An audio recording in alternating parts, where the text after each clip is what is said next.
ఇప్పటికీ మీరు మీ bank account లోనే డబ్బుల్ని పెడుతూ ఉంటే నెక్స్ట్ మీ ఖర్చుల కోసమనా, మీ షార్ట్ టర్మ్ అవసరాల కోసం, లేకపోతే ఇప్పుడు జరిగే సేల్స్ లో కొనడం కోసం, మీ లోన్ ఈఎంఐల్ని కట్టడం, ఆ లోన్ ని పెద్ద మొత్తంలో క్లియర్ చేయడానికైనా డబ్బుల్ని బ్యాంక్ సేవింగ్స్ అకౌంట్ లో పెడుతూ ఉంటే మీ డబ్బుల్ని మీ చేతులారా నష్టపోతున్నట్టు. ఎందుకంటే సేవింగ్స్ అకౌంట్ మీద పెడితే మీకు వచ్చే వడ్డీ 2.5% ఉంటుంది. అలా సేవింగ్స్ అకౌంట్ లో పెట్టిన అతనికి లెట్స్ సే ₹1,00,000 పెట్టిన అతనికి ఓవర్ ద పీరియడ్ ఎంత డబ్బులు వచ్చిందో చూస్తున్నారు కదా. అదే నేను ఇప్పుడు చెప్పే 4 వేస్ లో మీరు పెట్టుబడి కానీ చేస్తే ఇవేవి స్టాక్ మార్కెట్ కి సంబంధించినవి కాదు, ఆ ప్రైవేట్ కంపెనీస్ కి సంబంధించిన బాండ్స్ కూడా కాదు. ఏదో ఒక యాప్ పట్టుకొచ్చి ఆ యాప్ లో ఇన్వెస్ట్మెంట్ చేయండి అని కూడా నేను చెప్పను. ఈ పెట్టుబడులు రిలేటెడ్ గా మంచి అవేర్నెస్ ఉన్న వ్యక్తి తన డబ్బులు తనకి కొద్ది కాలంలో అవసరం ఉంటుంది, షార్ట్ టర్మ్ లో నెక్స్ట్ 3 నెలల్లో, సంవత్సరంలో, 2-3 సంవత్సరాల్లో అయినా స్టాక్ మార్కెట్ లో పెట్టకూడని డబ్బుల్ని ఎక్కడ పెట్టుబడి పెట్టి అధికమైన లాభాలని పొందొచ్చు, ట్యాక్స్ రిలేటెడ్ గా కూడా బెనిఫిట్ ఉంటుందని ఆ 4 విధాలని నేను మీకు ఎక్స్ప్లెయిన్ చేశాక సేవింగ్స్ అకౌంట్ లో పెడితే ఎంత రిటర్న్ అయితే మీకు వస్తుందో దాంతో కంపేర్ చేస్తే నేను చెప్పబోయే 4లో ఎంతెంత అధికమైన రిటర్న్ వస్తుందని మీకు తెలిసాక మీరే మీ అంతటగా మీకు ఏది సూట్ అవుతుంది, ఈ 4లో ఏదని తెలుసుకుంటూ మీ అవసరాన్ని బట్టి మీకు డబ్బులు ఎంత టైంలో అవసరమో దాన్ని బట్టి దేంట్లో డబ్బులు పెట్టాలో మీకు క్లారిటీ ఉంటూ దాంట్లో ఎంత రిటర్న్ ఉంటుంది, దాంట్లో ఎంత లాభాలు ఉంటాయి, రిస్క్లు ఏమైనా ఉన్నాయా, అండ్ డబ్బులు అవసరం అయితే ఎన్ని రోజుల్లో నేను తీసుకోవచ్చు, మోస్ట్ ఇంపార్టెంట్ ట్యాక్స్ పడుతుందా, కొన్ని వాటిల్లో చాలా మంచి అడ్వాంటేజ్ ఉంటుంది ట్యాక్స్ పరంగా, వాటి గురించి వాళ్ళ వీడియోలో మాట్లాడుకుందాం. చాలా సింపుల్ గా ఉంచడానికి ప్రయత్నిస్తాను. చాలా మ్యూచువల్ ఫండ్స్ పరంగా, డెట్ మ్యూచువల్ ఫండ్స్ లేండి, చాలా వాటి పరంగా ఇలా వర్క్ చేసి వాటిల్లో హైయెస్ట్ లోయెస్ట్ ఉంటున్నవన్నీ కూడా సార్ట్ అవుట్ చేసుకొని కొన్నిట్లో ఎలిమినేట్ చేసుకొని డేటా అంతటిని సింప్లిఫై చేసి ఇలా టేబుల్స్ రూపంలో కూడా తీసుకొని షార్ట్ టర్మ్ లో రిస్కే లేకుండా డబ్బుల్ని సేవ్ చేసి మంచి లాభాలు పొందాలనుకుంటున్న వాళ్ళకి డేటాని సింప్లిఫై చేద్దాం. ఈ పాయింట్ వరకు వాళ్ళు చాలా వీడియోస్ చూస్తుంటారు, బట్ క్లారిటీ వచ్చిండకపోయింటే ఈ వీడియోతో వాళ్ళకి ఒక ఫైనల్ క్లారిటీ రావాలనే ఉద్దేశంతో టీం అంతా చాలా ఎఫర్ట్స్ పెట్టి కంటెంట్ ని మీ ముందుకు తీసుకొస్తున్నాం. ఎలా ఉన్న వీడియోని లైక్ చేయండి, షేర్ చేయండి అని నేను అడగను. కంటెంట్ చూస్తున్న టైంలో మీకు వాల్యుబుల్ అనిపిస్తేనే లైక్ చేయండి. ఇన్ఫాక్ట్ ఈ వీడియో మన వాళ్ళకి షేర్ చేస్తే వాళ్ళకి ఉపయోగపడుతుందని మీకు హార్ట్ఫుల్ గా అనిపిస్తేనే వీడియోని షేర్ చేయండి, లేకపోతే కంప్లీట్లీ వదిలేయండి. మీకు నచ్చకపోతే మాత్రం డెఫినెట్లీ లైక్ అండ్ షేర్ చేయకండి. ఇక వీడియోని స్టార్ట్ చేద్దాం. స్టార్ట్ చేసే ముందు జనరలీ మనకి చాలా అవసరాలు ఉంటూ ఉంటాయి, ఎమర్జెన్సీ ఫండ్స్ దగ్గర నుంచి నెక్స్ట్ మీరు వెళ్ళాలనుకునే వెకేషన్, కొనుక్కోవాలనుకుంటున్న వస్తువులు, బట్టలు, ఇంట్లో కావాల్సిన సామాన్లు, ఆర్ కట్టాల్సిన ఫీజులు, ఆర్ ఇంకేదైనా అదర్ రిక్వైర్మెంట్స్ కి మీ దగ్గర డబ్బులు సేవింగ్స్ అకౌంట్ లో అలా ఉంచుతూ ఉంటే ఇక్కడ మీకు మన ఇండియాలో ఉన్న టాప్ బ్యాంక్స్ అన్నిటి పరంగా, public and private sector banks పరంగా, ఈవెన్ స్మాల్ ఫైనాన్స్ బ్యాంక్స్ పరంగా కూడా సేవింగ్స్ అకౌంట్ లో ఎంత వడ్డీ ఇస్తున్నారు అనేది మీకు ఇక్కడ డిస్ప్లే చేస్తున్నాను. అందులో లోయెస్ట్ మనకి 2.5. మీరు వాడుతున్న ప్రతి బ్యాంక్ అకౌంట్, టాప్ బ్యాంక్స్ కి సంబంధించిన అకౌంట్ 2.5% వడ్డీ ఇస్తుంది. నమ్మరా? ఇవన్నీ 2.5% వడ్డీ ఇచ్చే బ్యాంకులే. ఇంతకీ మీరే బ్యాంక్ లో అకౌంట్ ని మెయింటైన్ చేస్తున్నారు అండ్ ఎన్ని సంవత్సరాల నుంచి అదే బ్యాంక్ అకౌంట్ వాడుతున్నారు? వీలైతే కామెంట్ సెక్షన్ లో చెప్పండి. నేను చాలా టైం బ్యాక్ నుంచి అయితే యాక్సిస్ బ్యాంక్ వాడుతున్నాను, బట్ క్రెడిట్ కార్డ్స్ కోసం అండ్ ఇతర మంచి ఆఫర్స్ ఉంటాయి టెక్నాలజీ పరంగా, వాళ్ళు ఈజీగా నేను చేస్తున్న ట్రాన్సాక్షన్స్ ని యాక్సెస్ చేసుకొని మంచి మంచి బెనిఫిట్స్ నాకు ప్రొవైడ్ చేస్తారని HDFC లో కూడా అకౌంట్ ని ఓపెన్ చేశాను. స్టేట్ బ్యాంక్ లోనూ అకౌంట్ ఉంది, బట్ అది చాలా ఇన్యాక్టివ్ గా ఉంటుంది. ఇలా మీకు రిలేటెడ్ గా మీకున్న బ్యాంక్ అకౌంట్స్ ఏంటి, ఎందుకోసం అసలు ఆ బ్యాంక్ అకౌంట్స్ ని వాడుతున్నారు, మీకు ఎక్కడ బెనిఫిట్స్ అనిపించాయని డీటెయిల్ గా చెప్తారా? కొత్త వాళ్ళు చాలా మంది రాంగ్ బ్యాంక్ అకౌంట్స్ ని రాంగ్ పర్పస్ కి వాడుతూ ఉండొచ్చు, వాళ్ళకి క్లారిటీ ఉంటుంది. సరే, సేవింగ్స్ అకౌంట్ లో పెడితే మన డబ్బులు ఎంతలో గ్రో అవుతుంది? 2.5%తో గ్రో అవుతుంది. ఇన్ఫ్లేషన్ ఎంతలో ఉంది? యూజువల్లీ మనకి తక్కువ ఉందని ఎలా కనిపిస్తుంటుంది, కానీ బయట రేట్లు అయితే అలా ఉండవు కదా. మినిమం ఇండియాకి సంబంధించింది ఒక 4% దగ్గరగా ఇన్ఫ్లేషన్ ఉంది అనుకుందాం, కొన్నిసార్లు 6% దగ్గరగా కూడా ఉంటుంది. ఎటు చూసినా సేవింగ్స్ అకౌంట్ లో పెట్టే డబ్బులు ఇన్ఫ్లేషన్ ని బీట్ చేయవు. కానీ 2 రోజులకి 3 రోజులకి నాకు అవసరం ఉంది అనుకోండి డబ్బులు, దీనికోసం నేను వేరే ఇన్వెస్ట్మెంట్ ఆప్షన్స్ ఎందుకు? దాంట్లో ఏం రిటర్న్ ఉంది? కాబట్టి ఇమీడియట్ గా ఈ రోజా, రేపా, లేకపోతే ఒక వారం రోజుల నీడున్న డబ్బుల్ని ఇంకెక్కడ మూవ్ చేయాల్సిన అవసరం లేదు, సేవింగ్స్ అకౌంట్ లోనే పెట్టుకోవచ్చు. దానికోసం మళ్ళీ మనం మొత్తం అనాలిసిస్ చేయాల్సిన నీడ్ లేదు. So less than 7 days or even less than 1 month ఎక్కువ థింక్ చేయాల్సిన నీడ్ లేదు.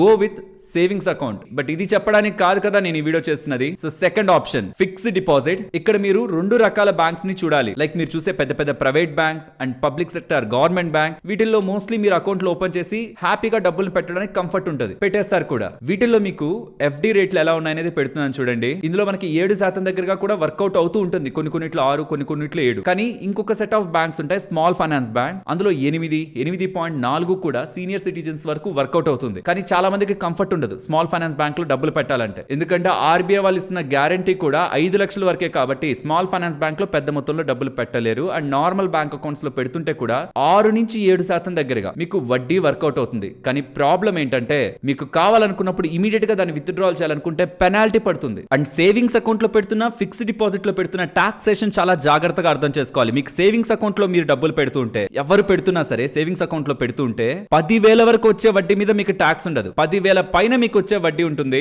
దాని మీద మీ ఇన్కమ్ ట్యాక్స్ స్లాబ్ ఏది ఉంటుందో దాని ప్రకారంగా ట్యాక్స్ పడిపోతుంది. 10,000 వరకు మీకు బెనిఫిట్ ఉంటుందన్న అది అండర్ సెక్షన్ 80TTA అండర్ లో. అదే మీరు సీనియర్ సిటిజన్స్ అనుకోండి, సెక్షన్ 80TTB అండర్ లో 50,000 వరకు ఇక్కడ సేవింగ్స్ అకౌంట్ లోను ఫిక్స్డ్ డిపాజిట్ లోను రెండిటి ద్వారా వచ్చిన వడ్డీపై మీకు ట్యాక్స్ ఉండదు. కానీ సీనియర్ సిటిజన్స్ కాకపోతే అండర్ సెక్షన్ 80TTA లో కేవలం 10,000 రూపాయలు, అది కూడా సేవింగ్స్ అకౌంట్ మీద వచ్చిన వడ్డీ మీద మాత్రమే బెనిఫిట్. ఫిక్స్డ్ డిపాజిట్ మీద వచ్చే ఫస్ట్ రూపాయి నుంచి కూడా మీ ఇన్కమ్ ట్యాక్స్ స్లాబ్ ఎంత ఉంటుందో అంత మీరు ట్యాక్స్ కట్టేయాలి. పెద్దగా బెనిఫిట్లే మనకు కనిపించట్లేదు కదా, అన్లెస్ మీరు సీనియర్ సిటిజన్ అయితే తప్పించి ఆ 50,000కి వడ్డీ బెనిఫిట్ తప్పించి సేవింగ్స్ అకౌంట్ లో వేసుకుందాం 10,000 రూపాయల వరకు వడ్డీ మీద బెనిఫిట్ అనుకుందాం అంటే సేవింగ్స్ అకౌంట్ లో ఏమో 2.5% ఇస్తున్నారు. FD వేసుకుందాం అనుకుంటే మొదటి రూపాయి నుంచి మీరు ట్యాక్స్ కడతారు. కాబట్టి ఫిక్స్డ్ డిపాజిట్ ని మెచ్యూరిటీ అయ్యేంత వరకు నేను హోల్డ్ చేస్తాను అనుకుంటే తప్పించి, ఎందుకంటే స్మాల్ ఫైనాన్స్ బ్యాంక్ లో మంచిగానే వడ్డీ రేట్లు 8.5% దగ్గరగా ఉంటున్నాయి. అది మంచి ఆప్షనే, అది బ్యాడ్ కాదు. కానీ మెచ్యూరిటీ అయ్యేంత వరకు అది 1 year 1 year 4 months depending upon మీరు వేసిన FD ని బట్టి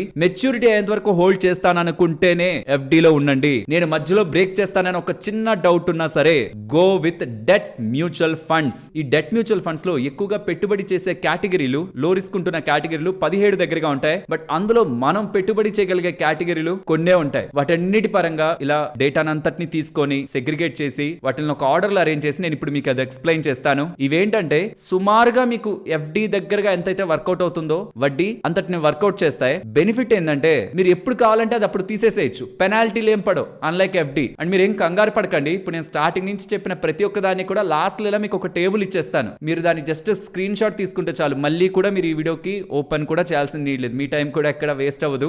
ఇంకా వాటి గురించి మాట్లాడుకునే ముందు ఫ్రెండ్స్, ఇప్పుడు పెడుతున్న ఎఫర్ట్స్ అండ్ అందిస్తున్న కంటెంట్ మీకు వాల్యుబుల్ గా అనిపించిందా? అనిపిస్తే తప్పకుండా వీడియోని లైక్ చేస్తూ పెడుతున్న ఎఫర్ట్స్ ని ఎంకరేజ్ చేయండి. అండ్ వాటిని మాట్లాడుకునే ముందు నాకు ఒక చిన్న క్వశ్చన్ ఉంది, ఆన్సర్ చేస్తారా? నేను నెల 1,000 రూపాయలు స్టాక్ మార్కెట్ లోనే పెట్టుబడి పెట్టాను అనుకున్నా, 12% తో అది పెరిగింది అనుకున్నా, 10 సంవత్సరాల్లో నాకు ఎంత వస్తుంది? 2,24,000 కదా.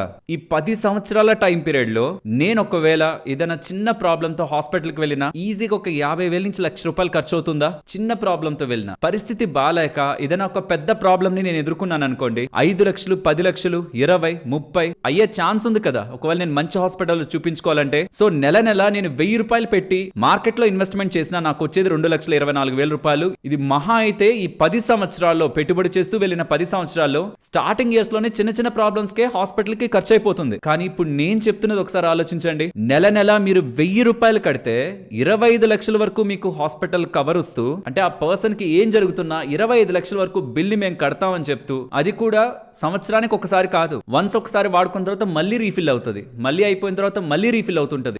అది కూడా మనిషికి కాదు, తీసుకోవాలంటే ఫ్యామిలీ కూడా మనం తీసుకోవచ్చు. ఒక్కటి బాగా గుర్తుంచుకోండి, బైక్ కి రిపేర్స్ రావడం ఎంత సహజమో, కార్ కి రిపేర్ రావడం ఎంత సహజమో, సర్వీస్ కాస్ట్లు ఎలా అయితే పెరుగుతూ బండి కొనడం కాదు, ఆ సర్వీస్ కాస్ట్లను మెయింటైన్ చేయడం అనేది మనం ఎలా అయితే అనుకుంటామో, దీనికి మించిన ఖర్చు మన బాడీకి మనం పెడతాం. మనం ఎంత సాత్వికంగా ఉంటున్నా, మనం ఎంత మంచి హెల్తీ ఫుడ్ తింటున్నా, ఎంత మంచి diet, exercise, way of living ని ఎంత మంచిగా మెయింటైన్ చేస్తున్నా, బయట ఉన్న పొల్యూషన్, బయట ఉన్న డ్రైవింగ్ సెన్స్ చాలా మందికి లేదు. అది మనం ఎంత మంచిగా వెళ్తున్నా, రాంగ్ గా వెళ్ళేవాడు ఎప్పుడు డామేజ్ అవడు, వాడొచ్చి ఇంకొకరిని కొడితే వాళ్ళే హాస్పిటల్ పాలవుతుంటారు. మనం ఎంత రైట్ గా ఉందాం అనుకుంటున్నా, జరిగే ఒక చిన్న ఇన్సిడెంట్ మనల్ని హాస్పిటల్లో పడేసి లక్షల్లో హాస్పిటల్ బిల్ ని మన దగ్గర కట్టించే ప్రయత్నం చేయాలన్నప్పుడు, ఈ లోపు మీరు పెట్టిన ఏ ఇన్వెస్ట్మెంట్ కూడా ఆ హాస్పిటల్ బిల్ కి దరిదాపుల్లో కూడా రాలేదు. ఒక్కసారి హాస్పిటల్ దగ్గరికి, బిల్లింగ్ కౌంటర్ దగ్గరికి వెళ్ళి చూడండి, చిన్న చిన్న ప్రాబ్లమ్స్ కి ఈజీగా కట్టేసి వెళ్ళిపోయే వాళ్ళు మీకు కనిపిస్తారు. అందరూ ఇబ్బంది పడతారన్ను, కానీ ఏ తప్పు లేకుండా కార్ లో వెళ్తున్నా, బైక్ లో వెళ్తున్నా, ఇంకెవరో చేసిన దానికి పెద్ద మేజర్ యాక్సిడెంట్ అయ్యి ఇమీడియట్ సర్జరీ చేయాలంటే, ఈవెన్ గవర్నమెంట్ ఇష్యూ చేసిన హెల్త్ కార్డ్ కూడా అప్రూవల్ రావాలని కొన్ని గంటలు వెయిట్ చేయమంటే, ఇమీడియట్ గా సర్జరీ కావాలంటే మీరు డబ్బుల్ని కట్టండి మేము స్టార్ట్ చేస్తాం అంటున్నప్పుడు, ఆ డబ్బుల్ని కట్టడానికి ఆ ఫ్యామిలీ పడే యాతన అంతా ఇంత ఉండదు. ప్రతి ఒక్క ఫ్యామిలీకి ఒక హెల్త్ ఇన్సూరెన్స్ ఉండాలి.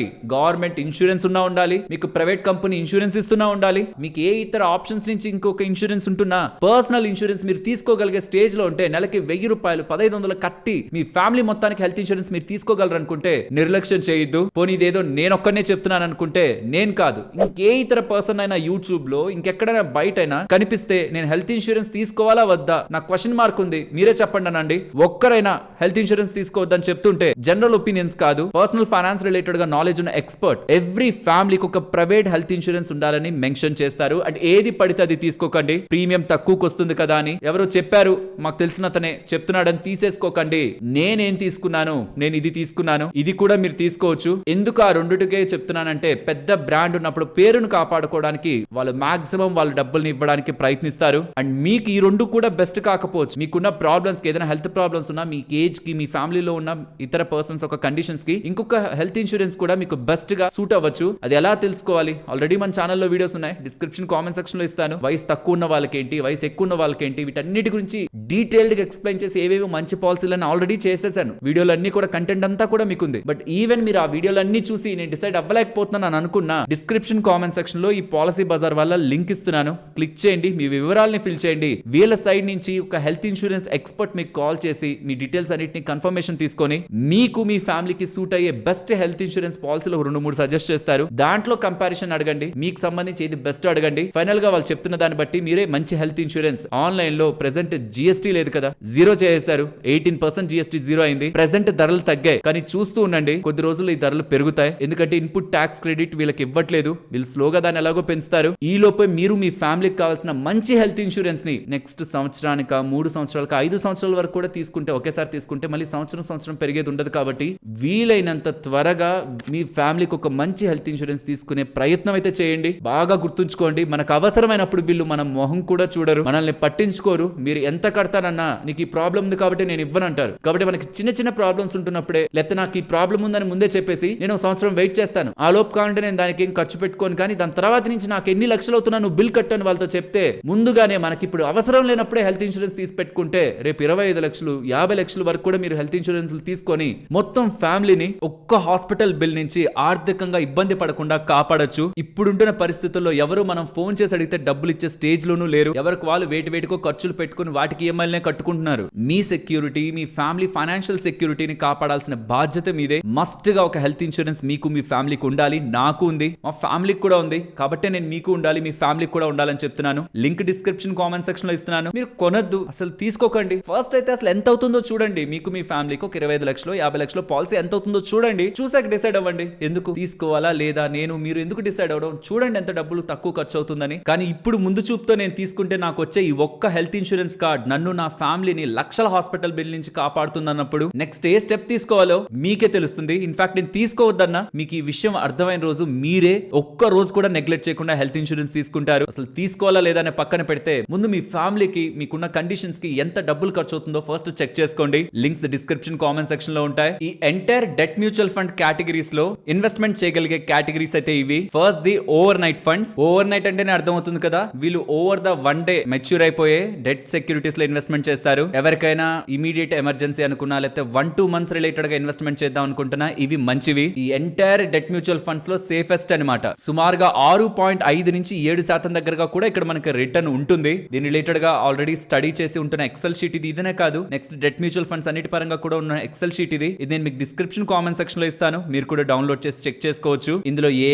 ఫండ్స్ ఉంటాయని, ఇందులో ఎలా పెట్టుబడి చేయాలి అది కూడా చూపిస్తాను. అండ్ తర్వాత లిక్విడ్ ఫండ్స్, ఇది అప్ టు 91 డేస్ ఉంటున్న సెక్యూరిటీస్ రిలేటెడ్ గా ఇన్వెస్ట్మెంట్ చేస్తారు. And ultra short duration funds 3 to 6 months maturity ఉంటున్న ఈ డెట్ ఇన్స్ట్రుమెంట్స్ లో ఇన్వెస్ట్మెంట్ చేస్తారు. వీటిల్లో సుమారుగా మనకి 7% దగ్గరగా కూడా రిటర్న్ అనేది వర్కౌట్ అవుతూ ఉంటుంది. మెజారిటీ మీ షార్ట్ టర్మ్ అవసరాలు ఇందులో మనం పెట్టుకోవచ్చు. లిక్విడ్ ఫండ్స్ లో పెట్టచ్చు, అల్ట్రా షార్ట్ డ్యూరేషన్ లో పెట్టచ్చు, ఓవర్ నైట్ లో పెట్టచ్చు. వీటిల్లో ఏం థింక్ చేయాల్సిన నీడ్ లేదు, ఎందుకంటే వీటన్నిటిలో కూడా చాలా తక్కువ టైం పీరియడ్ కే మెచ్యూర్ అయిపోతున్న డెట్ ఇన్స్ట్రుమెంట్స్ లో ఇన్వెస్ట్మెంట్ చేస్తున్నారు కాబట్టి రిస్క్ చాలా తగ్గుతుంది. వెరాజ్ లో డ్యూరేషన్ ఫండ్స్ లోకి వచ్చేసరికి 6 నుంచి 12 నెలల మెచ్యూరిటీ ఉంటున్న వాటిలో ఇన్వెస్ట్ చేస్తారు. మనీ మార్కెట్ ఫండ్స్ లోకి వచ్చేసరికి అప్ టు 1 year ఉన్న మెచ్యూరిటీ వాటిలో ఇన్వెస్ట్మెంట్ చేస్తారు. సో కాబట్టి మినిమం సంవత్సరం రోజులు ఇన్వెస్ట్మెంట్ నేను చేయగలను అనుకుంటేనే లో డ్యూరేషన్ కానీ మనీ మార్కెట్ ఫండ్స్ లో కానీ మనం డబ్బులు పెట్టాలి. Over night funds, liquid funds, ultra short duration అవి పై నుంచి వస్తే ఇమీడియట్ గా కావాలా, కొన్ని వారాల 3 నెలల అన్న దాని ప్రకారంగా over night, liquid, ultra short duration funds వస్తాయి. దాని తర్వాత మాత్రం మినిమం సంవత్సరం, ఈ 3 సంవత్సరాల వరకు కూడా ఉంచుతాను డబ్బులు అనుకుంటేనే అందులో మనం పెట్టుబడి చేయాల్సి ఉంటుంది. గిల్ట్ ఫండ్స్ అని, గవర్నమెంట్ సెక్యూరిటీస్ అని, జీసెక్స్ అని, టీ బిల్స్ అనేవి ఉంటాయి. అవి డిఫరెంట్, అది కొంత డీవియేషన్ అవుతుంది. అది మనం షార్ట్ టర్మ్ డబ్బుల్ని పార్క్ చేసుకోవడానికి కాదు, ఇన్వెస్ట్మెంట్ చేయడానికి ఉన్నట్టుంటుంది. ఈవెన్ వీటి గురించి అంతటి గురించి కూడా ఈ వీడియోలో డెడికేటెడ్ గా గా మాట్లాడాను. సో ఈ పర్టికులర్ వీడియో ఏంటంటే షార్ట్ టర్మ్ డబ్బుల్ని పార్క్ చేసి సేవింగ్స్ అకౌంట్ తో పోలిస్తే ఎక్కువ డబ్బులు ఎక్కడి నుంచి వస్తుందని, అండ్ డబ్బులు కావాలంటే కూడా మీరు అమ్మేయగలగాలి. టీ బిల్స్ లో కానీ గవర్నమెంట్ సెక్యూరిటీస్ లో కానీ ఇమీడియట్ గా ఎగ్జిట్ ఆప్షన్ లిక్విడిటీ పరంగా మీకు ఇష్యూ ఉంటుంది. అండ్ గిల్ట్ ఫండ్స్ అంటారా, అది మార్కెట్ సైకిల్ ని బట్టి ప్లే చేయాలి. దీంట్లో నేను డీటెయిల్డ్ గా ఎక్స్ప్లెయిన్ చేశాను. ఈ గిల్ట్ ఫండ్స్ ని ఎలా మనం ప్లే చేసి అధికమైన రిటర్న్స్, ఈవెన్ స్టాక్ మార్కెట్ ని బీట్ చేస్తున్న రిటర్న్స్ ని కూడా ఎలా మనం గిల్ట్ ఫండ్స్ తో చేయొచ్చు. దానికి ఈ రేట్ కట్స్ రిలేటెడ్ గా, ఆర్బీఐ చేస్తున్న యాక్షన్స్ రిలేటెడ్ గా మనకు క్లారిటీ కావాలి. దానికోసం ఈ వీడియోని చూడండి. ఇక టాక్సేషన్ విషయానికి వస్తే debt mutual funds April 1st 2023 ముందుకి డిఫరెంట్ గా టాక్సేషన్ అయ్యేవి. ఇండెక్సేషన్ బెనిఫిట్ ఉండేది. ఇప్పుడు అలా ఏం లేదు. మీ స్లాబ్ రేట్ కి యాడ్ చేస్తున్నారు, ట్యాక్స్ కట్టేయమని చెప్తున్నారు. కాబట్టి ఈ డెట్ మ్యూచువల్ ఫండ్స్ కూడా లైక్ మీకు ఎఫ్డి లానే వర్క్ అవుతుంటాయి. మరి నేను ఎఫ్డిఏ వేసుకుంటాను కదా, ఎఫ్డి లో కూడా 7% వర్కౌట్ అవుతుంది, 8% కూడా వర్కౌట్ అవుతుంది. స్మాల్ ఫైనాన్స్ బ్యాంక్ వెళ్తే అని అనుకుంటే పెనాల్టీ పే చేయాలి ఇఫ్ ఇన్ కేస్ మీరు ఈ మధ్యలో తీసేయాలనుకుంటే. బట్ మనకి లిక్విడ్ ఫండ్స్ లో పెనాల్టీ లేదే, ఓవర్ నైట్ ఫండ్స్ లో లేదే. ఎగ్జిట్ లోడ్ ఒకసారి చూసుకోండి, మెజారిటీ వాటికి ఉండదు. ఉన్నా సరే చాలా తక్కువ టైం పీరియడ్ ఉంటుంది, కంగారు పడాల్సిన నీడ్ లేదు. బట్ చూసుకొని వెళ్ళండి ముందుకు, ఎగ్జిట్ లోడ్ ఉందా లేదా అనేది. Over night funds, liquid funds, ultra short duration, వీటిల్లో ఒకసారి మీరు ఎగ్జిట్ లోడ్ ఒకటి చెక్ చేసుకుంటే చాలా వాటికి లేని ఉంటాయి. వాటిని చూసుకొని ముందుకు వెళ్తే మీరు కావాలనుకున్నప్పుడు బయటకు తీసినా మీకు ఏ పెనాల్టీలు ఉండవు. ఇక్కడ వరకు చెప్పిన కేటగిరీ అంతా ఒక లెక్క. ఈ ఆర్బిట్రాజ్ ఫండ్స్ ఉన్నాయా, ఇది కూడా ఎక్సెల్ షీట్. దీంట్లో అంతా ఆర్బిట్రాజ్ ఫండ్స్ వేటి పరంగా ఎలాంటి రిటర్న్స్ ఉంటున్నాయి, వాటి చార్జెస్ ఎలా ఉంటున్నాయి, అండ్ వాటి ఏఎం ఎలా ఉంది, ఇదంతా కూడా డీటెయిల్డ్ గా ఇక్కడ ఎక్సెల్ షీట్ లో ఉంటుంది. ఇది మాత్రం ఖచ్చితంగా ప్రతి ఇన్వెస్టర్ కూడా ఫోకస్ చేయాల్సిన కేటగిరీ. పెట్టుబడి ఎలా చేయాలో చెప్పట్లేదు, మీరు ఏదో చెప్పుకుంటూ వెళ్తున్నారంటే, ఎలాగో చెప్తాను లాస్ట్ లో. బట్ ఈ ఆర్బిట్రాజ్ అంటే ఏంటంటే, ఎన్ఎస్సి ఉంటుంది, బిఎస్సి ఉంటుంది అనుకోండి. ఎన్ఎస్సి లో ఒక స్టాక్ 100 ఉంది, బిఎస్సి లో ఒక స్టాక్ 101 రూపీ ఉంది అనుకోండి. ఎన్ఎస్సి లో కొనుక్కొని స్టాక్స్ ని బిఎస్సి లో అమ్మేస్తే ఆ డిఫరెన్స్ ఏదైతే ఉందో 100, 101, ఆ మధ్యలో 1 రూపీ ఏదైతే ఉందో అలా కోటిని చేశాను అనుకోండి, కోటి స్టాక్స్ చేశాను అనుకోండి, ₹1 నాకు ప్రాఫిట్, ఎటువంటి రిస్క్ లేకుండా. సో ఎక్స్చేంజెస్ మధ్యలో ఉంటున్న ఈ డిఫరెన్స్ ని, అండ్ నాట్ ఓన్లీ ఎక్స్చేంజెస్ మధ్యలో ఉంటున్న డిఫరెన్స్, కొన్నిసార్లు ఏంటంటే స్పాట్ ప్రైస్ కంటే ఫ్యూచర్ ప్రైస్ డిస్కౌంట్ లో ఉంటుంది. సర్టెన్ ఈవెంట్స్ ని ముందుగా ప్రిడిక్ట్ చేస్తూ ఆ ఈవెంట్స్ ప్రకారంగా ఓవర్ గా డిస్కౌంట్ లోకి వెళ్ళిపోయిన సందర్భాలు కొన్ని ఉంటాయి, అండ్ ఓవర్ గా ప్రీమియం లోకి వెళ్ళిన సందర్భాలు ఉంటాయి. 1500 లో స్పాట్ ఉంటే 1510 ఆర్ 1506 దగ్గర ఉండడం రిస్క్ ఫ్రీ రిటర్న్ అనుకుందాం, అంటే జనరల్ మార్కెట్ రిలేటెడ్ గా ప్రిడిక్ట్ అయిన రిటర్న్ అనుకుందాం. కానీ కొన్ని సందర్భాల్లో స్టాక్ బాగా పెరుగుతుంది కదా అని చాలా ఎక్కువ ప్రీమియం లో, హైయర్ ప్రీమియం లో ఫ్యూచర్స్ ఉంటాయి. అప్పుడు కూడా స్పాట్ లో కొంటారు, ఫ్యూచర్ నమ్మేస్తారు, ఎఫ్ఎన్ఓ తో చేస్తారు, స్టాక్స్ తో చేస్తారు. బట్ నెట్ టు నెట్ వాళ్ళు లాస్ అయ్యే ఛాన్స్ లేదనమాట. అంటే మార్కెట్ పెరిగినా పడినా వాళ్ళు అసలు రిస్క్ తీసుకోవట్లేదు. ఇక్కడ ఒక దాంట్లో కొంటారు, ఇంకో దాంట్లో అమ్మేస్తారు. ఆ మధ్యలో ఉన్న డిఫరెన్సే వాళ్ళ గెయిన్. దీన్ని ఆర్బిట్రాజ్ అంటారు. ఈ ఆర్బిట్రాజ్ ఫండ్స్ సుమారుగా 8% దగ్గరగా కూడా రిటర్న్స్ ఇచ్చిన ఉంటాయి. కానీ బ్యూటీ ఏంటంటే, ఇప్పటి వరకు చెప్పిన అన్ని కేటగిరీలు మీ ఇన్కమ్ ట్యాక్స్ స్లాబ్ కి యాడ్ అయిపోయాయి. కానీ ఇది మాత్రం ఈక్విటీ నేచర్ ఉంటున్నది కాబట్టి 12.5% ట్యాక్స్ పడుతుంది అంతే. అది కూడా 1,25,000 దాటిన తర్వాత 1 ఇయర్ పైన మీరు హోల్డ్ చేస్తే. Most beautiful category. ఒక సంవత్సరం రోజులు పైన నేను హోల్డ్ చేస్తాను నా డబ్బుల్ని, తర్వాత నాకు అవసరాలకు నేను వాడుకుంటాను అనుకుంటే దెన్ ఇది బెస్ట్ కేటగిరీ. నాకు ఎఫ్డీలో 8.4 కూడా వస్తుంది కదా స్మాల్ ఫైనాన్స్ బ్యాంక్ లో. అంటే దాంట్లో మీ టాక్సేషన్ ఎంత? మీరు హైయర్ ట్యాక్స్ లో ఉంటే ఎక్కువ కట్టాలి కదా. మీరు 0 ట్యాక్స్ లో ఉన్నారనుకోండి, పక్కన పెట్టేసండి arbitrage funds. Small finance banks కూడా ఇస్తున్నాయి మీకు 8.4% రిటర్న్. నీడ్ లేదు, మీకు ట్యాక్సే లేదు నాకు అనుకుంటే ఇంత దూరం రావాల్సిన నీడ్ లేదు. స్మాల్ ఫైనాన్స్ బ్యాంక్ లో ఎఫ్డీ వేసేసుకోవచ్చు. బట్ ఇఫ్ ఇన్ కేస్ మీ డబ్బులు చాలా పెద్దది అనుకోండి, 5 లక్షల కంటే ఎక్కువ అనుకోండి, స్మాల్ ఫైనాన్స్ బ్యాంక్ లో మీరు నమ్మలేరు అనుకోండి, 5 లక్షల పైన ఆర్బీఐ గ్యారంటీ లేదు కాబట్టి 5 లక్షల లోపు ఉంటే వేసుకోండి, ట్యాక్స్ లేదనుకుంటే వేసుకోండి. కానీ పెద్ద మొత్తంలో డబ్బులు ట్యాక్స్ కట్టాల్సి వస్తుందేమో, పెద్ద ట్యాక్స్ స్లాబ్ లో ఉన్నాను అనుకుంటే దెన్ ఆర్బిట్రాజ్ ఫండ్స్ మనల్ని సేవ్ చేస్తాయి. ఈ ఆర్బిట్రాజ్ ఫండ్స్ ఇందాక మాట్లాడుకున్న ప్రతి ఫండ్ రిలేటెడ్ గా ఈ డీటెయిల్డ్ ఎక్సెల్ షీట్ కూడా మీకు డిస్క్రిప్షన్ కామెంట్ సెక్షన్ లో ఇస్తున్నాను. ఇప్పుడు ఇన్వెస్ట్మెంట్ ఎలా చేయాలనేది నేను మీకు డీటెయిల్డ్ గా ఎక్స్ప్లెయిన్ చేస్తాను. మీకు ఆల్రెడీ ఎక్సెల్ షీట్ లో క్లియర్ గా చూపించాను కదా, ఏ మ్యూచువల్ ఫండ్స్, లిక్విడ్ ఫండ్స్ పరంగా, ఓవర్ నైట్ ఫండ్స్ పరంగా, అల్ట్రా షార్ట్ డ్యూరేషన్ కానీ, లో డ్యూరేషన్ కానీ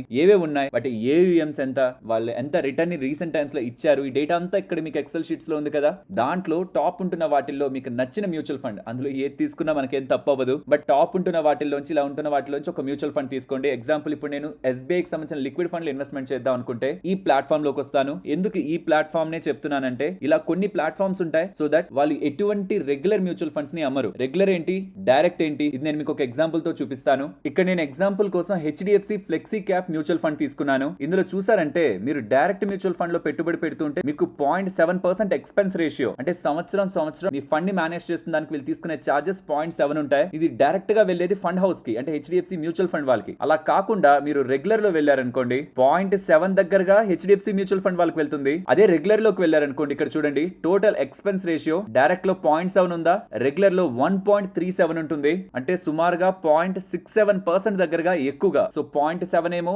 హెచ్డిఎఫ్సి మ్యూచువల్ ఫండ్ కి వెళ్తూ 0.67 ఏమో కమిషన్ రూపంలో ఇలా ప్లాట్ఫామ్స్ కి, ఏజెంట్స్ కి వెళ్తుంది. అలా నాకొద్దు, నాకు కేవలం ఆ ఫండ్ వాళ్ళకి మాత్రమే నేను వేస్తున్న డబ్బులు మేనేజ్ చేస్తున్నాను మాత్రమే వెళ్ళాలి, నేను ఎక్స్ట్రా ఏ కమిషన్ వేయకూడదని అనుకుంటే ఇక్కడ మీకు డైరెక్ట్ అని ఉండాలి. అలా కాకుండా రెగ్యులర్ అని ఉందంటే మీరు వేరే వాళ్ళకి ఎక్స్ట్రాగా కమిషన్ ఇస్తున్నట్టు. ఈ ప్లాట్ఫామ్ లో మీకు ఎటువంటి రెగ్యులర్ మ్యూచువల్ ఫండ్స్ ఉండవు, కంప్లీట్ గా అంతా కూడా డైరెక్ట్ మ్యూచువల్ ఫండ్స్ ఉంటాయి. ఏదైతే మీరు ఎక్స్పెన్స్ రేషియో ఉంటుందో అది డైరెక్ట్ గా అసెట్ మేనేజ్మెంట్ కంపెనీకి వెళ్తుంది, కానీ థర్డ్ పర్సన్స్ లో ఎవరు కమిషన్స్ తీసుకునే వాళ్ళు ఈ ప్లాట్ఫామ్ లో ఉండరు. సో ఇప్పుడు ఎలా పెట్టుబడి చేయాలో చూద్దాం. నేను మీకు ఇందాక ఇచ్చిన ఈ ఎక్సెల్ షీట్ లో మీకు అన్ని పేర్లు ఉన్నాయి కదా, దాంట్లో మీరు పెట్టుబడి చేయాలనుకుంటున్న మ్యూచువల్ ఫండ్ ఇక్కడ టైప్ చేయండి. ఇప్పుడు నేను ఒకవేళ SBI లిక్విడ్ ఫండ్ లో పెట్టుబడి చేయాలనుకుంటున్నాను, SBI లిక్విడ్ అని టైప్ చేశాను. సో ఇక్కడ నాకు వస్తాయి గ్రోత్ అంటే మొత్తం మన డబ్బులు రిలేటెడ్ గా ఏదైతే రిటర్న్ ఉంటుందో దానికి యాడ్ అయిపోతూ ఉంటుంది. IDCW అంటే టైం టు టైం మనకి డబ్బుల రూపంలో మన బ్యాంక్ అకౌంట్ లో వేస్తారు. 14-15 డేస్ కి ఒకసారి పడాలా, లేకపోతే వీక్లీ ఒకసారి మీ బ్యాంక్ అకౌంట్ లో డబ్బులు పడాలా, లేదు నాకు డబ్బులు ఏం అవసరం లేదనుకుంటే IDCW ని సెలెక్ట్ చేయకుండా గ్రోత్ ని పెట్టారంటే ఆ డబ్బులు దాంట్లోనే ఉంటూ కాంపౌండింగ్ అవుతూ ఉంటుంది. ఒకవేళ నేను కాంపౌండింగ్ కావాలనుకున్నాను, గ్రోత్ ని సెలెక్ట్ చేస్తాను. బ్యాంక్ అకౌంట్ లో డబ్బులు రావాలనుకున్నాను, IDCW ని సెలెక్ట్ చేస్తాను. ఇప్పుడు నేను గ్రోత్ కావాలనుకుంటున్నాను, క్లిక్ చేశాను. ఇలా వస్తుంది మీకు వాళ్ళ NAV ఎంత అంటే ఒక్కొక్క యూనిట్ ఒక ధర ఎంత, అండ్ లాస్ట్ 1 year లో ఎంత రిటర్న్ ఈ లిక్విడ్ ఫండ్ ఇచ్చింది, లాస్ట్ 2 years లో ఎంత రిటర్న్ ఇచ్చింది, మినిమం ఎంత ఇన్వెస్ట్మెంట్ చేయాలి, 500 రూపాయల దగ్గరగా చేయాలి, అండ్ ఇప్పటి వరకు ఈ మ్యూచువల్ ఫండ్ లో ఈ లిక్విడ్ ఫండ్ లో ఎంత మంది ఎన్ని కోట్లు పెట్టారంటే 61,456 కోట్ల దగ్గరగా డబ్బులు పెట్టారు. ఎగ్జిట్ లోడ్ నేను ఇందాక చెప్పానా ఎగ్జిట్ లోడ్ ఉంటుందని. సో ఎగ్జిట్ లోడ్ దగ్గర ఒక ఐ ఉంటుంది, ఐ బటన్ లా, దాన్ని క్లిక్ చేయండి. వాళ్ళు క్లియర్ గా ఏం చెప్తున్నారంటే 7 రోజుల లోపే కానీ మీరు పెట్టిన డబ్బుల్ని తీసే ప్రయత్నం చేశారంటే డిపెండింగ్ అపాన్ మీరు ఎంత త్వరగా తీస్తున్నారనే దాన్ని బట్టి మీకు ఎగ్జిట్ లోడ్ పడుతుంది. అది కూడా చాలా మినిమం అనమాట, 0.0070%, చాలా తక్కువే. బట్ స్టిల్ 7 రోజుల లోపు తీయాలనుకుంటే లిక్విడ్ ఫండ్ వేయొద్దు, సేవింగ్స్ అకౌంట్ లోనే వదిలేయండి. ఆ తర్వాత ఎక్స్పెన్స్ రేషియో అని చెప్పాను కదా, మీరు వేస్తున్న డబ్బులు మేనేజ్ చేయడానికి ఎంతైతే వీళ్ళు తీసుకుంటుంటారో, ఖర్చుల కోసం తీసుకుంటుంటారో అది 0.21% ఉంటుంది. అండ్ మీరు వేస్తున్న దాని పరంగా రిస్క్ ఎంత ఇక్కడ చూడండి, లో టు మోడరేట్ గ్రీన్ దగ్గర ఉందా ఇండికేటర్ అనేది, దట్ మీన్ చాలా తక్కువ రిస్క్ ఇది కలిగి ఉంటుందని. దీని ఫండ్ మేనేజర్ ఎవరు, అండ్ వీళ్ళు దేంట్లో డబ్బులు పెడుతున్నారు, certificate of deposits, commercial papers, treasury bills, debt, treps and reverse repo, వీటన్నిటిలో వీళ్ళు డబ్బులు పెడుతున్నారు.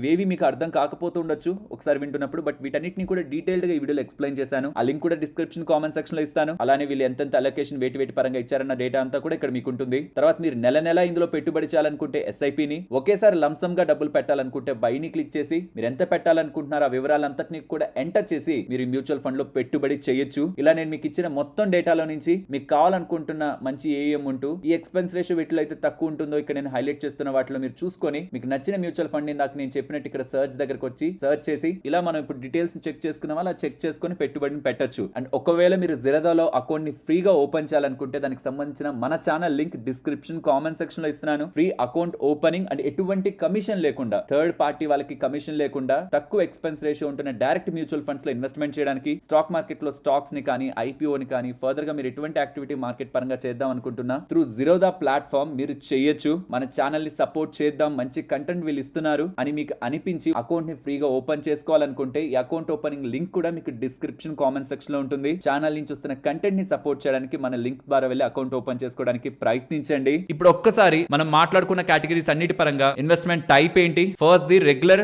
Bank account, less than 30 days లో మీకు ఏ అవసరం ఉన్నా దాంట్లో వేసుకోవచ్చు.